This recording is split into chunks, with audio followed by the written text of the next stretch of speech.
tend to undermine how important the freedom of speech is. Who knows where we'd be today if it wasn't for the First Amendment? Freedom of speech has led to so many great speeches throughout history. After reading through Chapter 1, I believe that in order to engage in an articulate speech, the speaker has to reach the audience on a common ground, interest them all while receiving feedback. An eloquent speaker has to truly connect with their audience. To begin, it is extremely important for a speaker to create a common ground with their audience. In the reading, it is called a shared meaning. This means that the speaker and the audience both have a mutual understanding of the message that is being delivered. The speaker and the audience don't speak the same language, whether it's actually native tongue or just on the same education level, there will be no message coming across.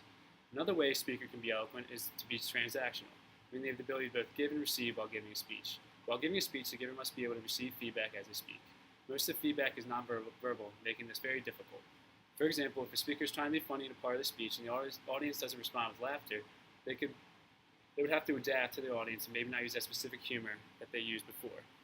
Lastly, the articulate speech must intrigue their audience. The speaker must be able to use the right context in the right setting. For example, a football coach might use a loud tone and use expletives to pump up the team before a big game. An example of an eloquent speaker is MLK. During his I Have a Dream speech, he reached his audience through speaking on their level and creating a shared meaning. He was addressing a problem that all of his audience wanted to be fixed and persuaded people to make a change. I think that the quote from the authors in Chapter 1 is completely accurate. Without freedom of speech, we wouldn't be anywhere close to where we are today. Freedom of speech has created the ability for anyone to persuade people with their beliefs, which has created change throughout the years.